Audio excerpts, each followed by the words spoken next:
Turn on that radio and back here. The cops ain't likely to catch up with us, not tonight. So we can all be quiet and peaceable and listen to the music. It's time to turn off that, and it's time to turn up the volume and listen to Auto Dealer Live. Repeat after me. Auto Dealer Live.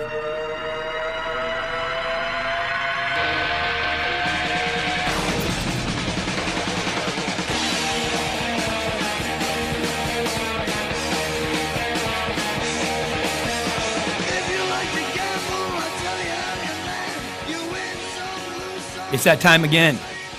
It's 3:30 Eastern Standard Time here in sunny Florida, and I'm your host, David Villa, and you're listening to Auto Dealer Live. Man, I just got to start by saying the guest, the keynote guest that we have on today, I can't wait to talk to him.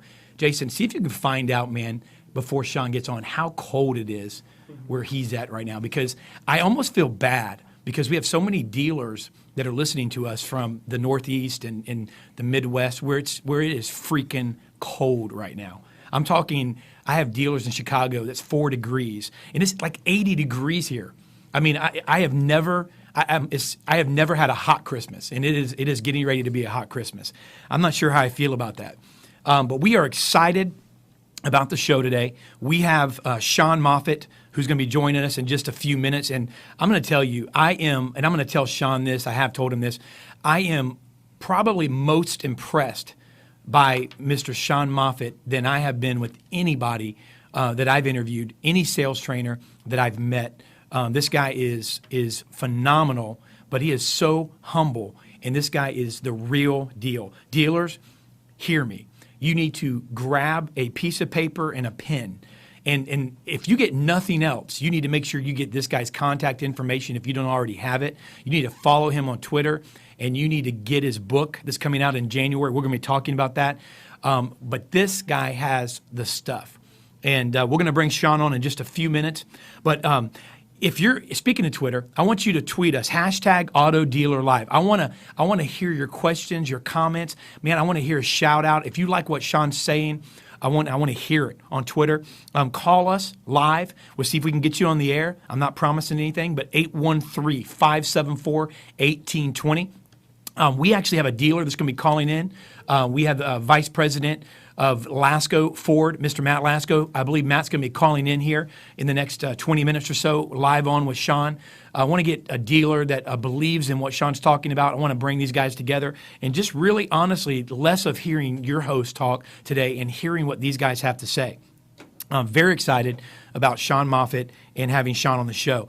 I want to follow up and just talk a moment before we take a break and bring Sean on about goals. We've been talking about goals for the last couple of weeks, and I want to tell you guys, if you didn't hear us talk about it last week, the top 3% in the world write down their goals. So I want to encourage you not to wait until January 1 to make your New Year's resolution or whatever you do. Listen, throw that stuff away, okay? Do it now, because here's the deal. Don't be like Wimpy. You remember that? You remember Popeye, man? You remember that cartoon? The little guy that was just like the mooch, the hamburger mooch, and he would say, "I'll gladly pay you tomorrow for a hamburger today." Listen, don't put off tomorrow what you can do today, because you won't do it. Procrastination is the enemy, okay, of motivation, the enemy of keeping things going. Motivation gets it started, habit keeps it going, but procrastination is what will prevent you from creating a positive habit. So write your goals down. Make them plain, simple. Don't get complicated. Just put them in front of you so that every day when you get up, you see something written down in front of you. All right? So we're going to bring Sean on in just a few minutes here. We're going to take a quick break, and don't you go anywhere. We have the one and only Sean Moffett that's going to be joining us here live on Auto Dealer Live. I'm Dave Villa. We'll be right back.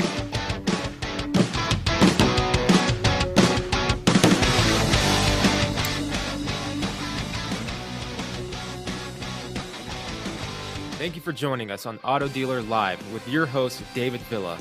If you are interested in staying motivated or bringing your sales process to the next level, we have put together Team Impact Sales Training, a weekly training video series free of cost that is updated weekly on thedealerhub.com, the fastest growing community of automotive dealers and industry professionals.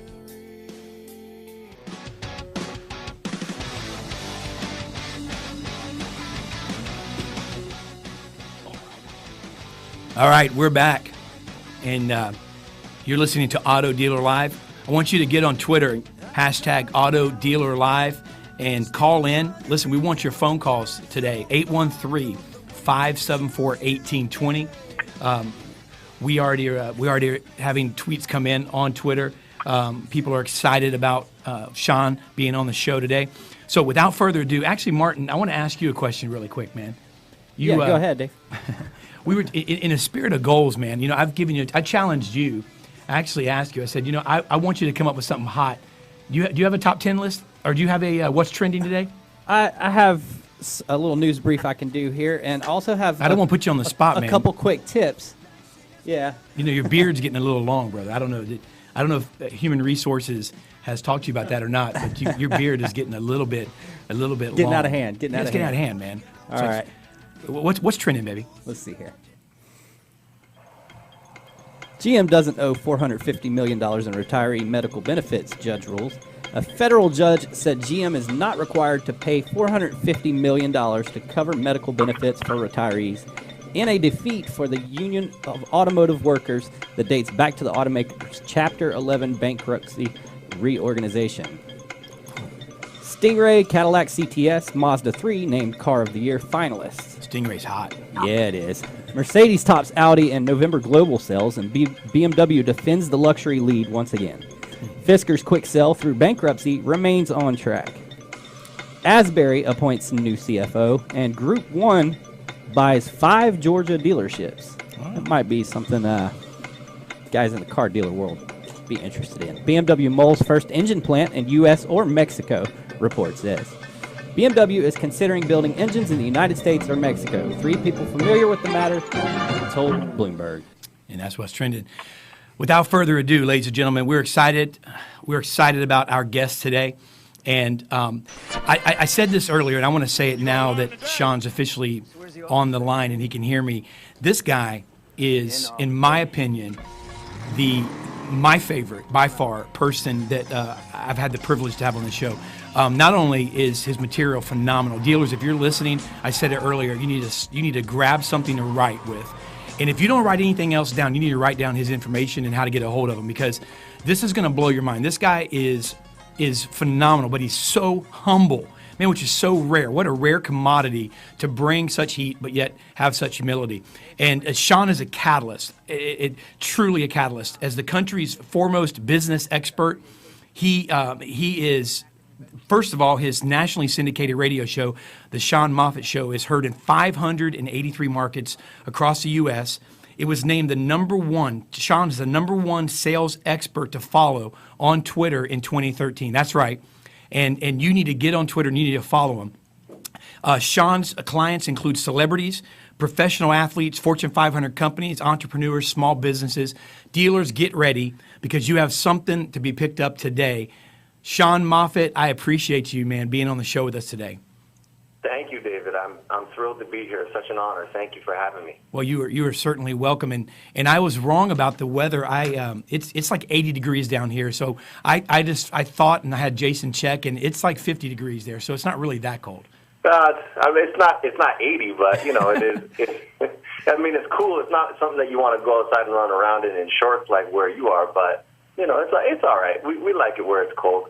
Northeast loves the cold, right? So, all my dealer friends in the Northeast who's cold right now, right? I'm with you. Awesome, man. Well, awesome. Well, I do appreciate you being on, and I tell you, we have had a lot of excitement come in regarding you being on the show, and just a lot of excitement. We have some questions that came in on Twitter we're going to be talking about a little bit later, and but I'm excited, man. I want to throw a curveball at you just for a second. It's because I'm intrigued by the title of this this book that you have coming out, and To Be the Man, Act Like a Woman. And can you just kind of kick the thing off, man? Because I don't know a better way to start a show than by talking about your new book that looks like it's going to be set to come out in early 14. That's right. Yeah, we're just putting the finishing touches on it now. And to be the man, you got to act like a woman is something that came to me actually in a training seminar with car people. What I know to be true is that women now are more prevalent in the workforce. They're more dominant in the sales space, and they're more successful. Here's why: business has fundamentally changed, and it fundamentally changed in 2008, and particularly selling, the way that sales happen, the way buyers buy. Mm-hmm. And so, as I was researching the book, what I realized was that the soft skills like connection and caring for your customer and really building relationships and empathizing and coming alongside someone and not forcing them to do something in that old school, if I could, would you, 103 closes or word tracks to break someone's arm into a car. Right. That's not how sales happen anymore. And if it does happen that way, it erodes profitability, it erodes CSI, it erodes your reputation, and it doesn't feel good for the seller or for the buyer. And so to be the man in sales, act like a woman. Have some empathy, care, put yourself in someone else's shoes, connect with them, right? Communicate clearly with your customers your intent to have their best interest at heart. And when you do those things, and I break it down in the book how to do it, and then I give examples of women who do that really well, you'll be massively successful, and you'll find yourself happier doing the things that you're doing every day because you're not forcing people to buy stuff. You're helping them get the things they need.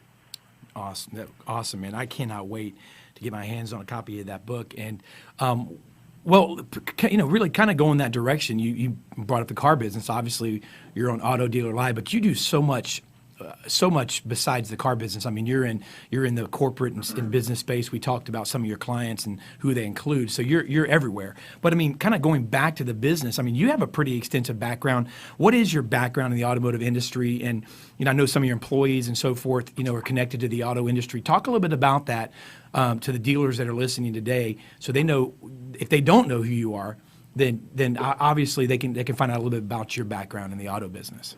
Yeah, thanks, David. I appreciate the question. I started in the car business and spent 17 years in the car business, and I started on the floor, just like a lot of you did. Started on the floor. A car dealership, didn't know what I was doing really, and sort of worked my way up and kind of figured it out.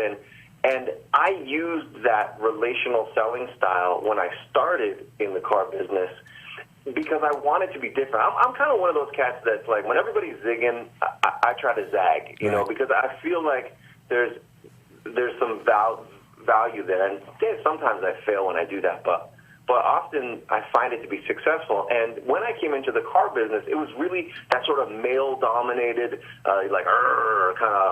hard closing, hard driving, throw the keys to the trade on the roof so that they couldn't leave until they said yes, Right.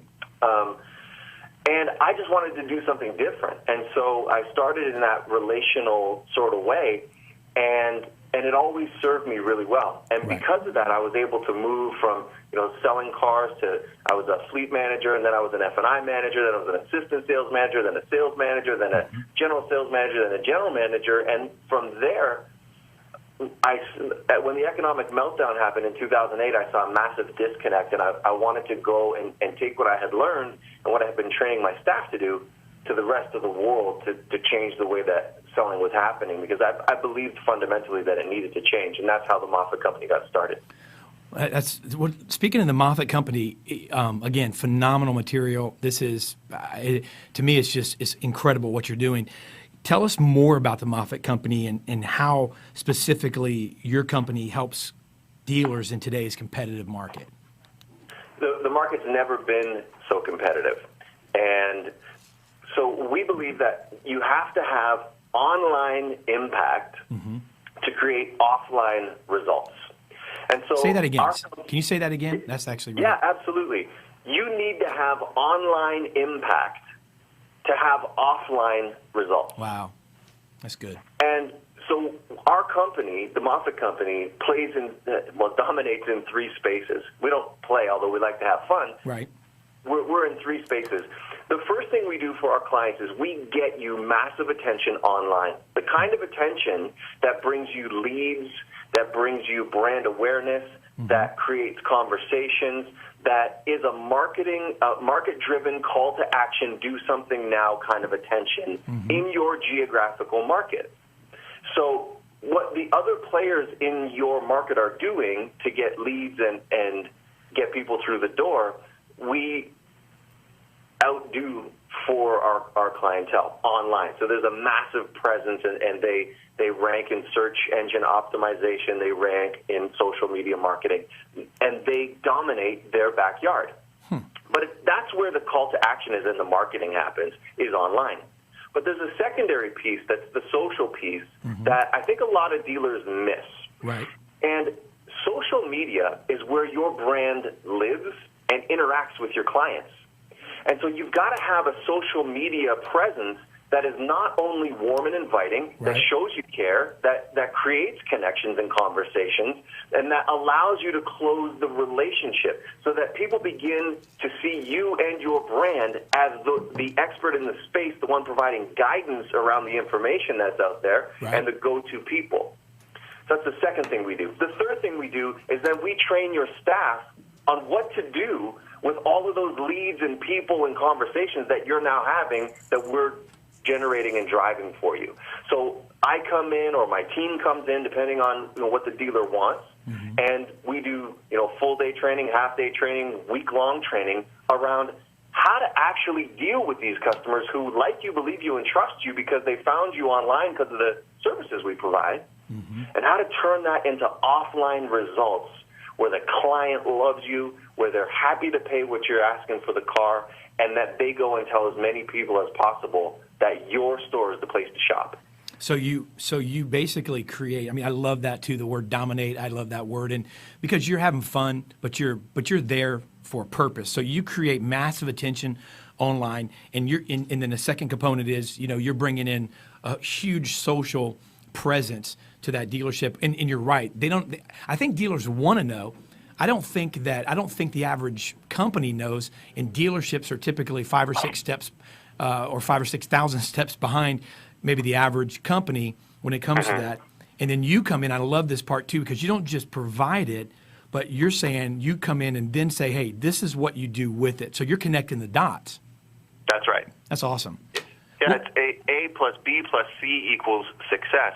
And what we find, once we're in the dealership, what we find is that they've got these new leads, they've got this new presence, they've got this new brand awareness, and there's an excitement and a buzz, and you find out really quickly that some of the processes in the dealerships, maybe need to be refined and adjusted a little bit to handle this new way of doing business and selling, because the world has changed, and the thing that I find with my dealer friends, and I love the car dealers and I love the car business. But what I find, just as you said, David, sometimes they're a little bit behind what's actually going on in the world because they live in the automotive business, right? That's where they live and breathe, and I love that. But the buyers and the people who are coming to you for parts, for service, and for sales live in the world that I'm talking about, where they go and they find you online and they check you out and they look at your reputation and they start to figure out who they want to deal with based on how you look on the online. It's not about just driving by your place anymore, and because there's a GM store or a Ford store in town, that's the one they go to. That's right. They're going to search you out first, and so dealers need to realize that and choose a service provider that can help them dominate and maximize that opportunity so that they are the place of choice. And that's what we do. It's interesting because I look at, I know you think this way, but I just hear the word opportunity. I don't look at it as a problem. I look at it as opportunity for guys like us that care about this industry. Because if you think about what you just said, this is being embraced by Fortune 500 companies, companies that are on the edge and growing and so forth. The auto business is, what business is more lucrative? People have to have a car, walk everywhere or ride a camel around. You have to drive.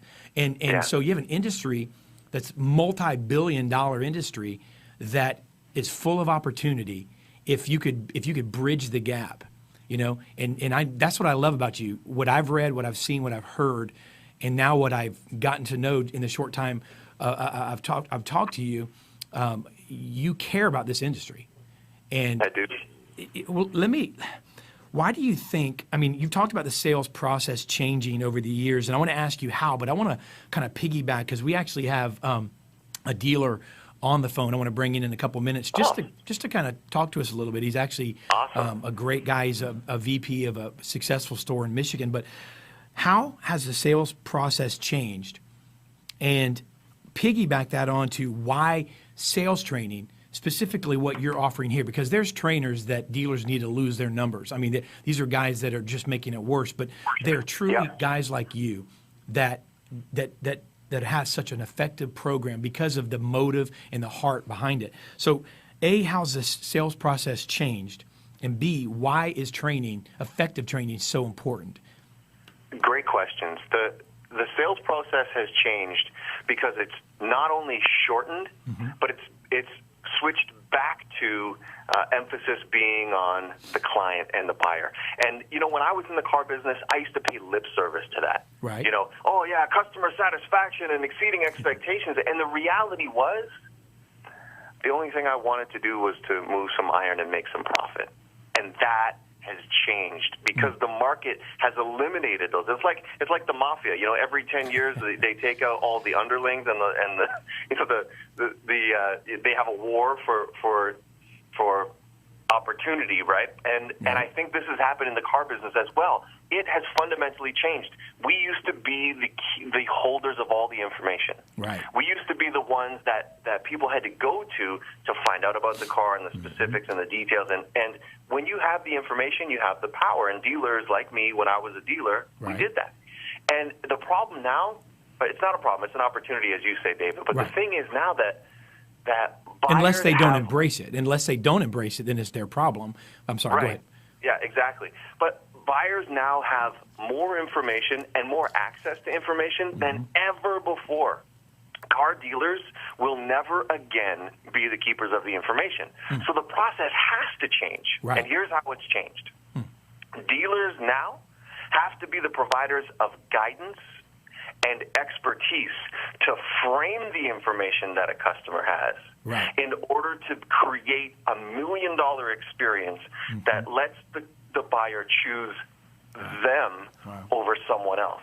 And that's why when you have an amazing presence online and you're socially connected so that people can talk with you and you can provide that guidance around the information and that expertise that only you can deliver and create those $1 million experiences, that's why you will be successful and dominate your market in 2014. And the reason that training is so important is that, as you said, there are a lot of trainers out there.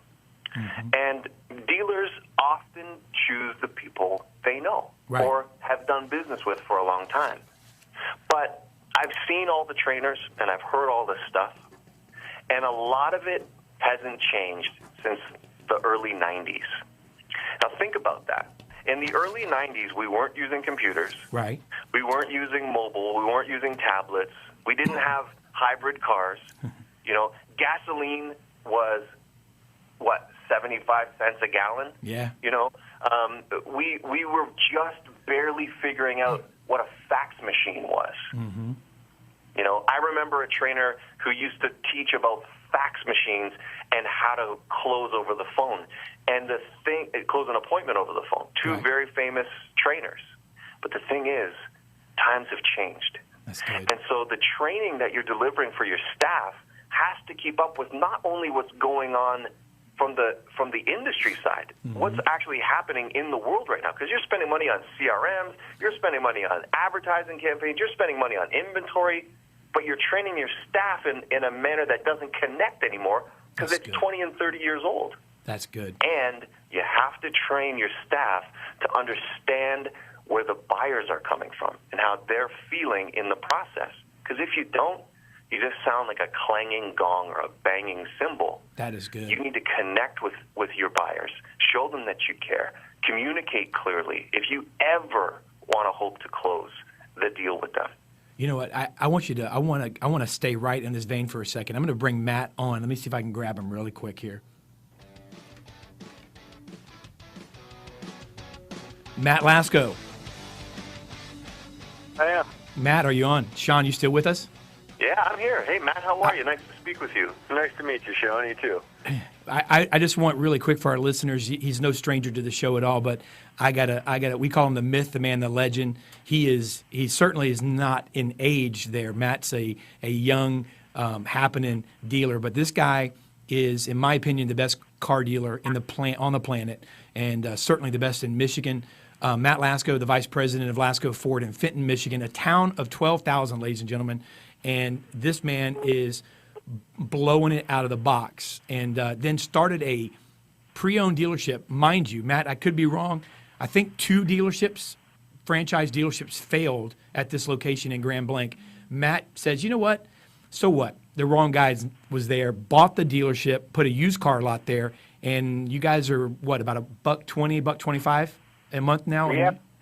Pretty consistent. We're going to get it over that $150 mark soon, but we're real steady at that $1.25. And you're doing almost. Dave, we just felt like that it's not the building and it's not the location; it's the people inside of it. We've been real fortunate to put the right people inside of it. Absolutely. Well, you got the right guy on the phone. I know the synergy is going to be great because one of the things that Sean talks about, and I'm going to let you guys talk for a second. Sean specifically talks about that a company's greatest resource, simply put, are its people. Sean, you believe that, right? Absolutely.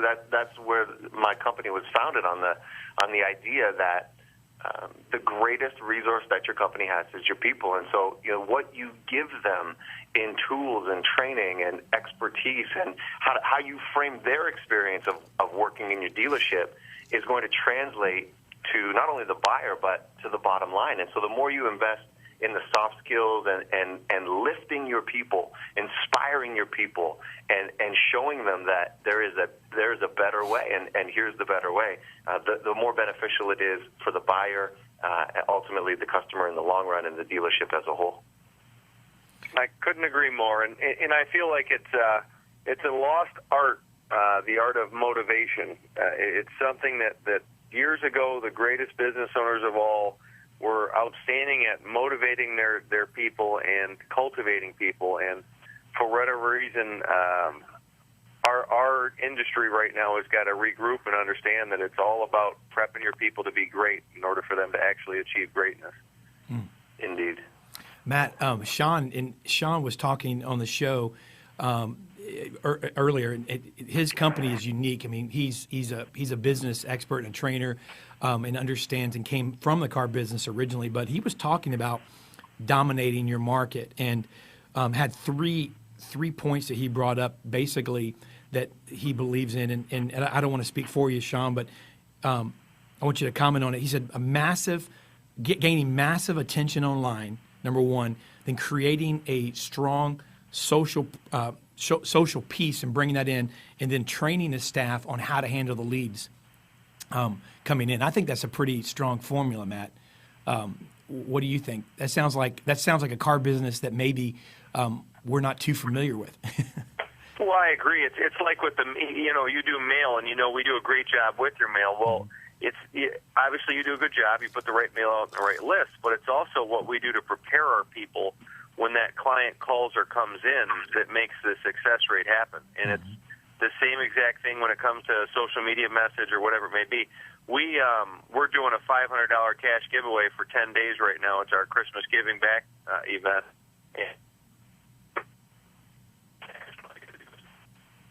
You there, necessary to come to visit us, and it's completely present. The whole presence of it is devised from social media and word of mouth. And by the time we get from day one and now we're on day 4, the crowd in the showroom just keeps growing and growing and growing. And our staff, when that person comes in to meet us, get them a coffee, get them a hot chocolate, offer them brochures.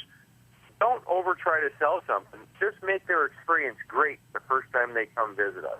And they'll come back when it's time to buy something if you treat them that way. And I think our success continues to grow on these type of events because of preparation within the people, so that they treat that client right, and then the client's experience equates to sales. Sean, how do you feel about that? I completely agree with you, and Matt. And the thing I was telling David earlier was that it's not about being able to provide information any longer. It's about creating $1 million experiences. And one of the things that I shared was I don't want to try and sell someone. I want to try and connect with them and show them that I really care about what's going on, and have a clear communication with them in the hopes that the experience is such that when they are ready, they buy from me. Because they're not going to get that anywhere else. I mean, they can buy a car anywhere, but they're not going to get the experience. But here's the thing. If you create this amazing presence in your space, in your backyard, and you're dominating, you're online, and you're socially connected, and your offline advertising, like the mailing and the things that you're talking about, are all beautiful and perfect, and they're impactful, and they really build a brand for you. You've made an amazing first impression with that buyer. You've got a share of mind. But when they walk in the door, if, as you say, you try and sell them right away, you're pushing them to a certain thing, you're using those old school tactics that nobody likes, you go further in damaging that impression that you don't have a second chance to make it. The time they walk through the door, you've got to be the same or better from an impression standpoint to ensure that it's solidified, that when you not only walk the walk, but you talk the talk as well. Very true. Definitely. Matt, you're breaking up a little bit. Can you hear us? Sean, you on? Yeah, I got you. I think we lost Matt, so we're going to have to get him back on here. It sounded like he was breaking on a cell. Jason, if you can get Matt back on. That's man, I wanted you two to connect, Sean, because you're preaching to the choir when it comes to someone like Matt, and he's such an advocate for some of the things that you've said and some of the things that you believe. But man, it's so. I've been around the car business for now close to 20 years. So, I mean, it's not nearly as long as Matt's family and so forth. And I know you said you've been around the car business a little longer. But man, I tell you what, it's such a good old boy system, and there's some benefits and some greatness in that. But if they can't bridge that gap to relate to, I've always said that a car dealer is hard to sell, and they are. And if you don't know how to sell them, I've hired people with 30 years sales experience that have failed trying to sell a dealer. I've hired people with no sales experience that have made $10,000 their second month selling a dealer. But it's about the person. How does that tie in? Well, I think the same thing goes. That car business is such a unique beast that we need what they have. But if you can't bridge the gap into the common person who buys your car, then what are you going to do? We got Matt back on. Let me grab him real quick here. Sorry, Matt, we lost you. You back on with us? Yes, I am. Sorry, it's probably my fault. I felt like this call was real important, and I wanted to get to know you on the phone because I feel like we're going to work together well as a team, Sean. So I'm on the road right now, and I might have dropped a call on you. Hey, I really appreciate the fact that you would take the time while you're busy that way. That's really cool, man. Thank you. You were saying, Matt, because I wanted you to comment on what Sean was saying, and that's when we lost you. He was talking about something that's near and dear to your heart about bringing that experience, that $1 million experience into the showroom, and you're a big believer in that. Oh, 100%, and it's got to go from your entire staff, and obviously no dealer's perfect, but and actually it's not even just dealerships. It's any building you're going to go into to do some type of retail business. You have to start it and end it the same, with the same energy and the same attitude.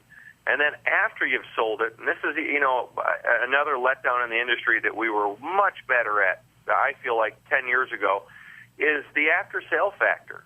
When someone buys a car, you just can't forget about them. You've got to get a hold of them on their birthday and remember the kids' names and send them a card, Merry Christmas, and put the kids' names in it, things like that.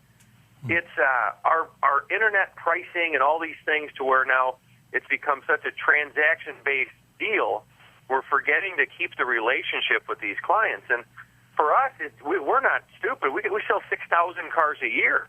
If we do a good job and maintain these people, we don't have to reach out to a lot of new people. We just have to take care of who we've earned the trust of. So I think that's a great concept he has there, and I think that the using the word $1 million experience probably puts it right on point, because they're your $1 million client if you sell them for the next 18 years, No question. That's great. That's a great way to put it. Sean, we had a question come in. and I'll let you answer this, and then Matt, you weigh in on it as well. You say, Sean, this is off Twitter. You say you will never exceed an expectation that you don't set. What does this mean? This is a question. What does this mean to a salesperson, and how can it be set? Yeah, I say that all the time in my training and in my speaking, because the catchphrase that just drove me crazy until I started my company to kind of make it right was exceeding expectations. Mm-hmm. I've never had my expectations exceeded when I went to buy something. Because nobody ever asked me what my expectations were. And in the absence of being asked what my expectations were, I set them where I want to set them. And nobody is going to reach that. I know maybe that's an issue with me having really high expectations, but I want my expectations exceeded. And when I have that happen, I'm going to be loyal, and I'm going to be faithful, and I'm going to be an advocate for what you do. So I tell salespeople all the time, you have to be the one setting the expectation for the client. And when you do, you cannot be the guy who underpromises in hopes that you just come in a little bit above that underpromise so that you look like a hero. What I tell people is put your employment equity on the line. Put your reputation on the line. Put yourself on the line and say, I'm going to do this for you. I'm going to do that for you. And it's going to happen by this time or by that point. And then, you know what you do? You do it. So you've set the expectation for a customer of what's going to happen and how it's going to happen. And then you show them that you're giving your absolute best to them in the experience, and you deliver. And now you've exceeded the expectation that you've set, and they look at you and go, wow, nobody's done that for me before. And when they say, wow, nobody's done that for me before, they like you, they believe you, they trust you, and they're coming back the next time. They're going to tell everybody how different it was dealing with you. I got to be honest with you. I have never that is. I'm glad this is being recorded because I didn't have a chance to write all that down. And I will promise you, my sales team will know what you just said. That absolutely was probably one of the best things I've ever heard, and I'm serious. That you know what? I've been guilty of saying that. And I've actually been guilty of telling my guys, if you can't exceed it, then you know what? Don't set expectations high enough just so you can exceed them. And you know what? That's the fallacy. And I tell you, I'm going to challenge my team personally today to ask a dealer, because I mean we're dealing with guys like Matt. I mean, Matt, you know that companies underwhelm you all the time, and for that purpose, you're probably skeptical as heck when you get on the phone with somebody that's trying to sell you. I mean, my goodness, if my guys could actually, from my perspective, much less obviously from a dealer to a customer, can say, hey, what have you your expectations missed? Yeah, sure have. Well, what are your expectations? And then do it. That's phenomenal, Sean. Matt, have you heard that before? I mean, I honestly have never heard that. Well, the way he worded it, no, and I agree with it 100%. And I think the other flip side of that is two areas that I'm trying to train my upper level management right now, and then also that we deal with on our sales floor, is you have to do the same thing for your employees. If I've had some management, they're real frustrated. This particular rep doesn't do this, or this particular rep doesn't do this, but this other guy does it all perfect. Well, the two reps that are failing, when you grab them and you pull them in a room, they don't even know that the other guy is doing it perfect, and they don't even know that you, mentally as a manager, expect them to do the same, because we haven't prepared them and we haven't told them what we do expect of them. Wow. So you got to have both sides of it. And the same thing goes with your customer on the floor. Just like he said, you want to reach out, you want to hear what their goals are, what their expectations are. But you also got to communicate with them throughout the process. We had this area where we were having salespeople that got too distant throughout the sale and didn't touch their customer enough. And all it takes is that little bit of information to calm them, to keep their expectations at the right level. Mr. Customer, there's 27 people in the showroom. It's a little crazy today.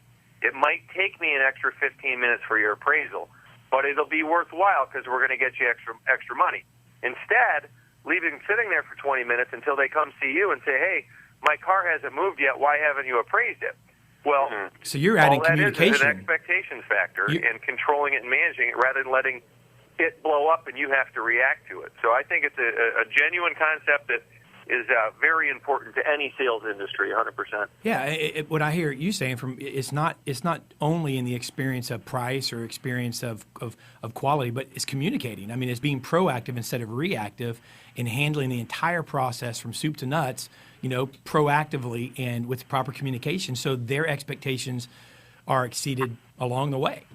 I mean, that's phenomenal. I once a month grab for whatever reason, and motivated me to do it, grab my sales staff from either one of my stores and close the door without a manager in there and ask them to tell me what they need so that I can see what they're expecting from the management that might not be happening. And almost every time, they're not asking for something that we've never done before.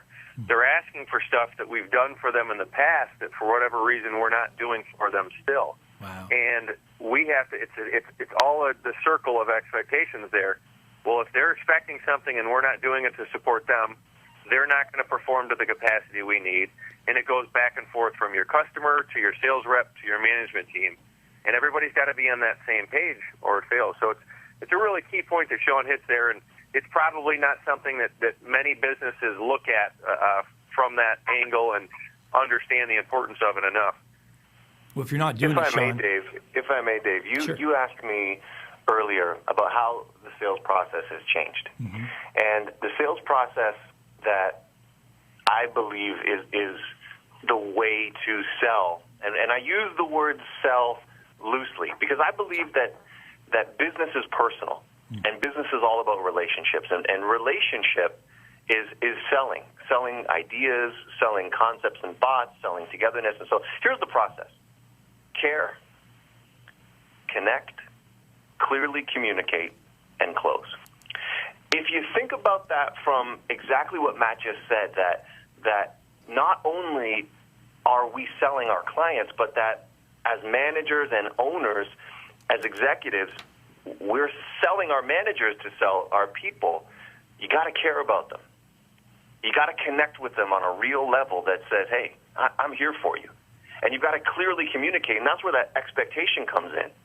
And the closing is not, I'm gonna close you so you pick up a car today, but it's the closing of a relationship and where there's unity and there's togetherness and there's an ability to move forward together to continue that loop.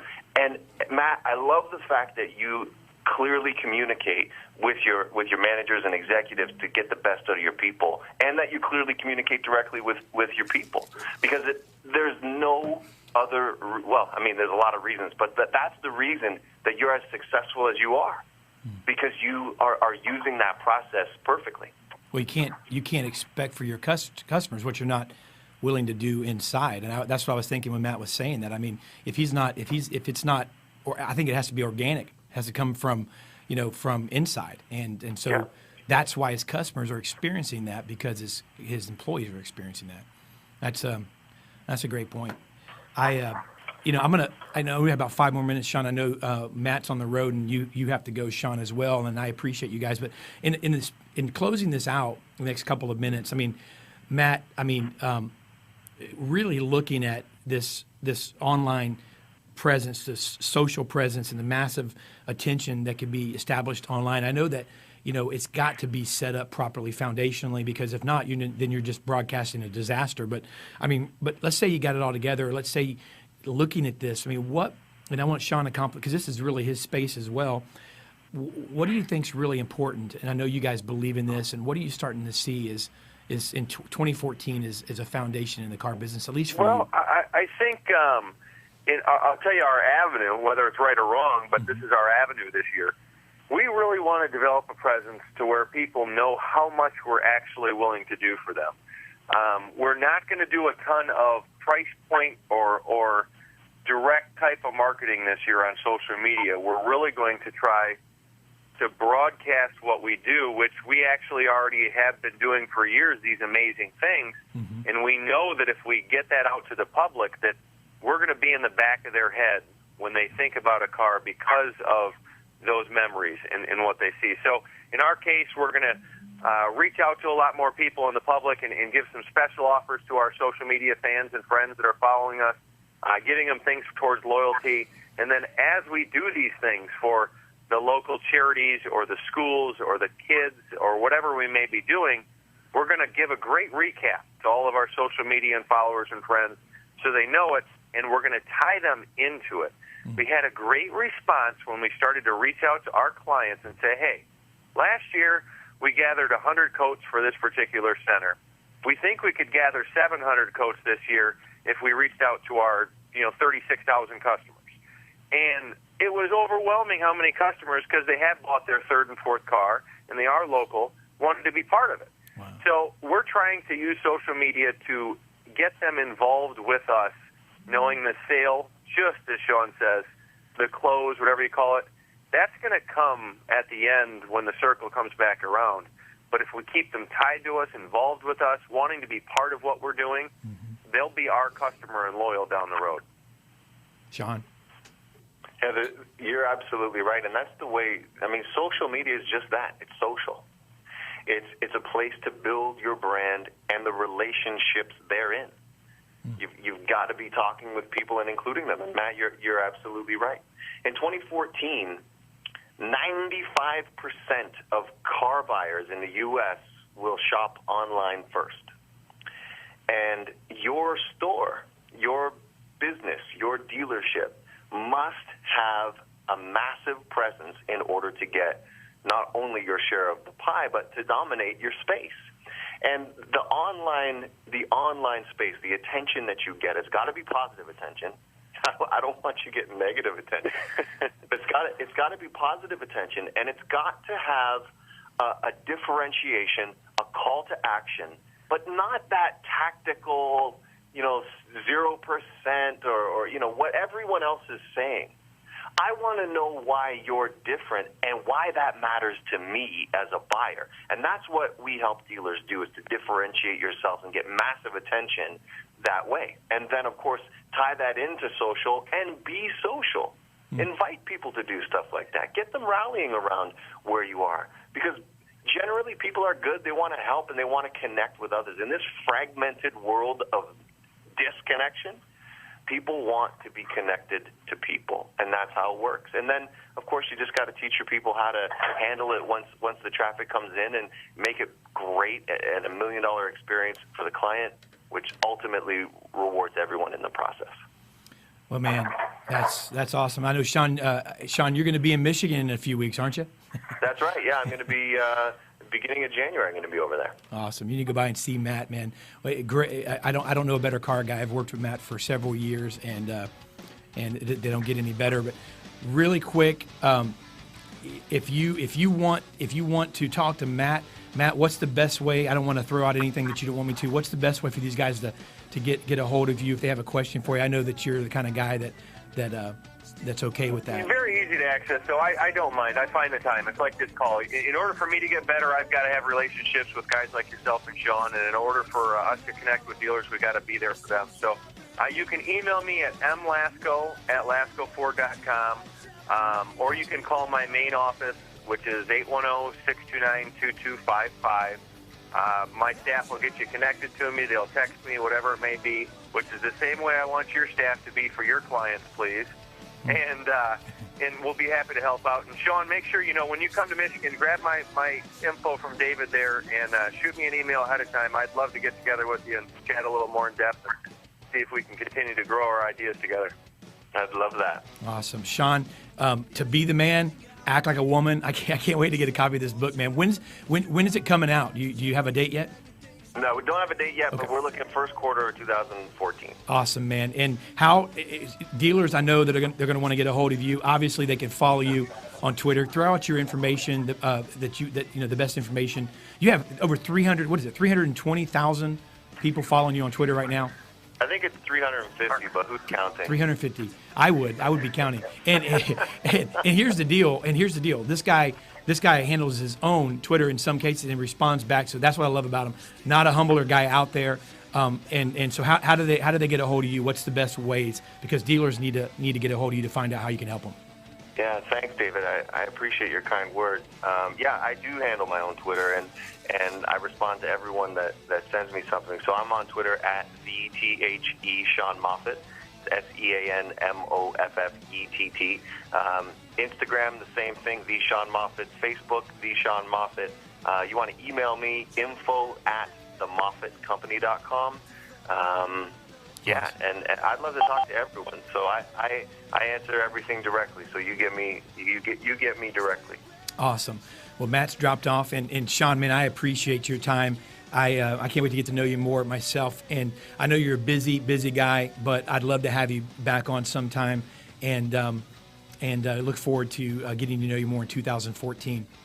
Yeah, the pleasure's mine, David. I couldn't be more excited and thrilled to be on your show. And anytime you have space for me or you feel like I could add something of value, you let me know and I'll drop everything. Man, I appreciate it, Sean. Thank you very much. You have a Merry Christmas. Guys, that was... Thank you. Guys, that was the Sean Moffett. And again, I can't urge you. I adjure you, dealers. That's a strong urge, by the way. That's what the definition of that is. I adjure you to get a hold of this man and get a hold of his material. There's no ego involved, and there's extremely great and strong material. The Sean Moffett. And you've been listening to Auto Dealer Live. I'm David Villa, your host, and my co-host, Mr. Martin Mounts, the one and only, the original Eminem. The original Eminem. I'm talking about the rapper and the candy. I'm talking about, I'm talking about the rapper, right? I hear you. And the candy. Yeah, the peanut candy, preferably. The peanut. The peanut candy. Preferably. Hey, man, you ever had the almond M&Ms? Let me tell you something, brother. Oh, my goodness. Man, those things will make you slap your grandma. All right, listen, brother. Hashtag Auto Dealer Live. Get on Twitter. Tell us how you like the show. Come on, get some questions for Sean. Start blowing the Twitter lines up. Hashtag Auto Dealer Live. Sean Moffett, tell us about how you think he did. And 813-574-1820. Call us. Get a hold of us. If you'd like to be a guest on Auto Dealer Live, we are booking now for the end of January. And you do not want to miss next week's show. We have the one and only. And, I say this a lot, but we try to get very unique guests, and they're altogether different, but altogether powerful. The one, the only, the Alpha Dog. That's right. The Alpha Dog. The Alpha Dog. Mr. Jim Ziegler will be joining us. And listen, you don't want to miss that show. This guy is a car guy of car guys. I wouldn't put it past Jim to like close a car deal on the phone or something. I mean, this guy is phenomenal. So you don't want to miss next week. It's our last show before we break for Christmas. Jim Ziegler is going to be with us, and we have a great January lined up. Again, if you'd like to be on the show as a guest, you think you have something to offer, the segment, The Hot Seat, is going to be coming back in January. We're going to be having some guys on the show you don't want to miss. They're going to be bringing, in the 10-minute segment, The Hot Seat, they're going to be bringing their case to our dealer audience for you to judge whether or not they're worthy of the hot seat. They're going to be on the hot seat. We've got some great guests coming up. We have Training Day with Jim Ziegler. We have a couple of other trainers throughout January and February coming on the show. You don't want to miss the next Fire and Ice segment. Get a hold of us. Hashtag Auto Dealer Live, 813-574-1820. Make sure to catch us next week. If we don't catch you, Merry Christmas. Have a great day. This is Dave Villa.